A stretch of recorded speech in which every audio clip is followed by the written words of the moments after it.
Hello, hello. Please, come in. I promise I don't bite. Please have a seat. So, what brings you in here today? In your own words, please explain your symptoms to me. Mm-hmm. Mm-hmm. Okay.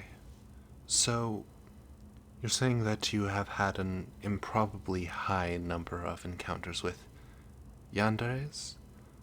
Well, what makes you so certain that they were yanderes?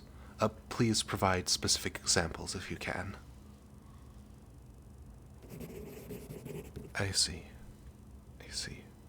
So, you said your home was broken into several times. Um, how many times in specific?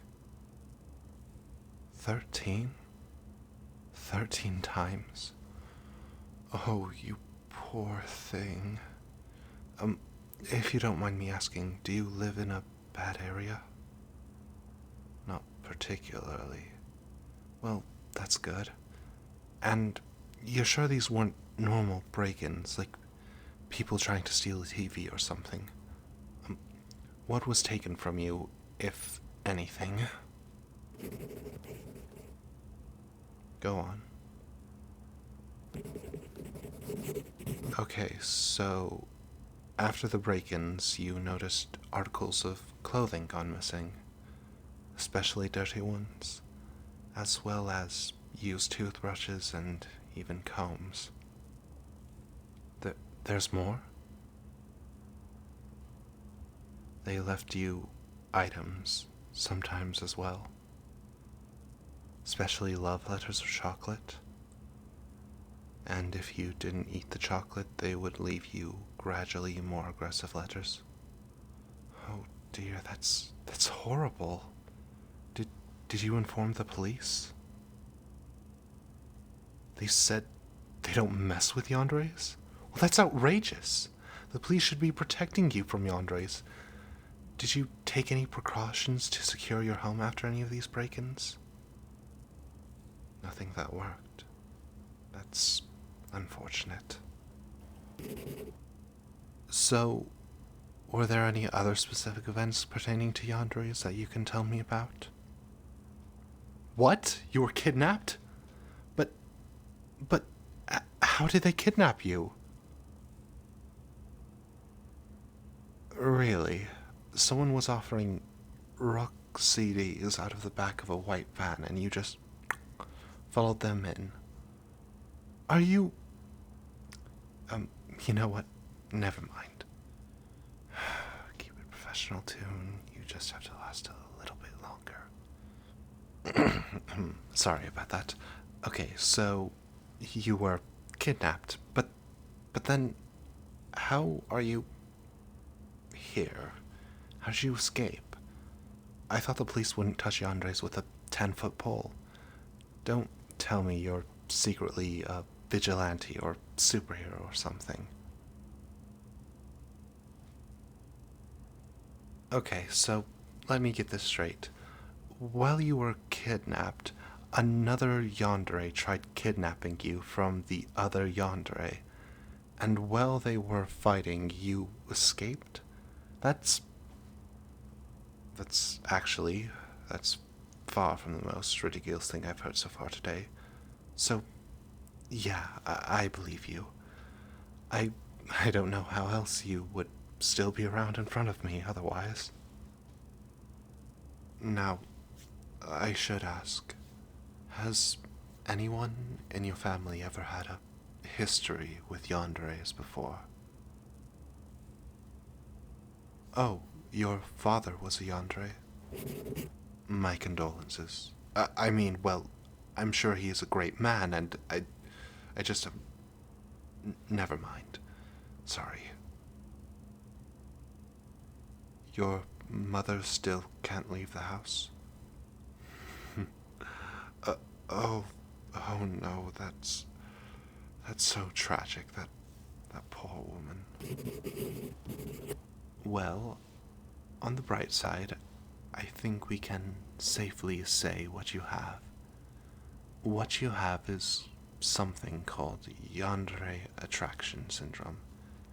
Basically, you attract yanderes like bees to honey, and you can even invoke yandere like sentiments in what would have been otherwise normal people.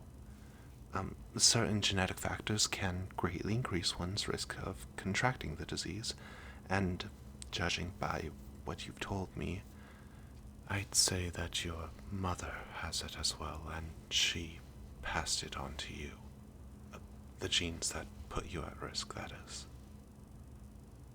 Um, Now, the bad news is that currently there is no known cure, but the good news is that there is a treatment we can take to mitigate the symptoms.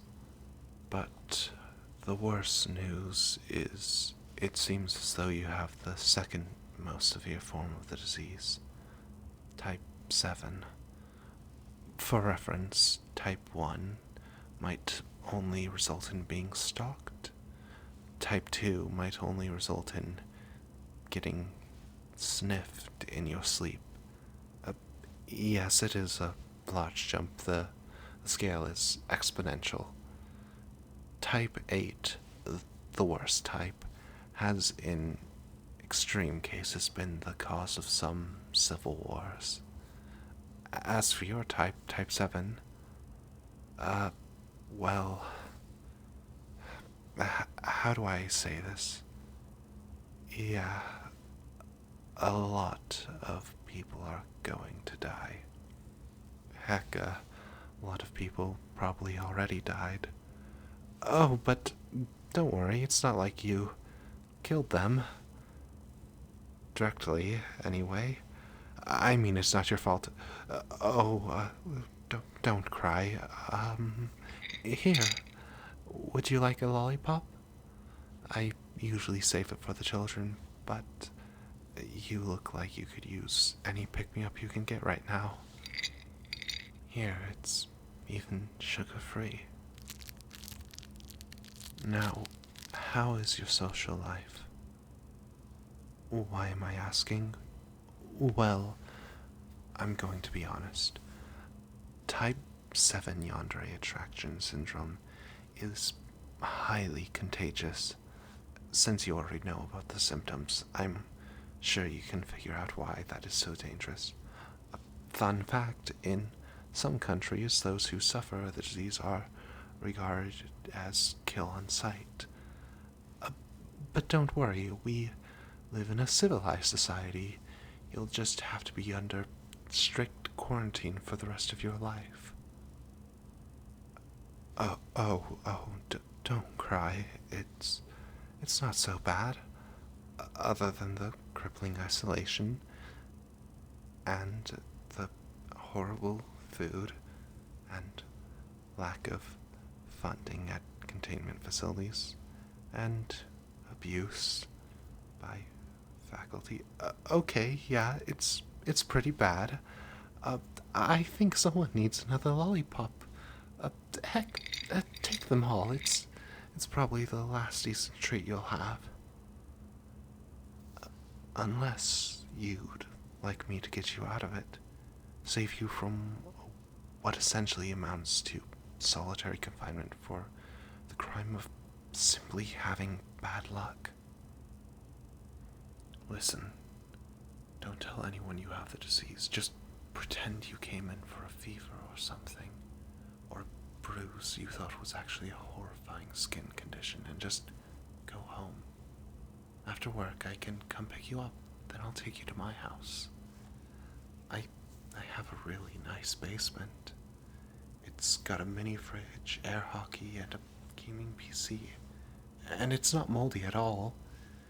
You'll be safe if you stay there, and you can have proper treatment. You'll always have me to talk to. I can get you any food you want, not that dog food that they serve at the asylum, a containment facility or whatever. I won't even keep you in ropes, just a chain around one of your legs, long enough to let you move around the basement but not leave it.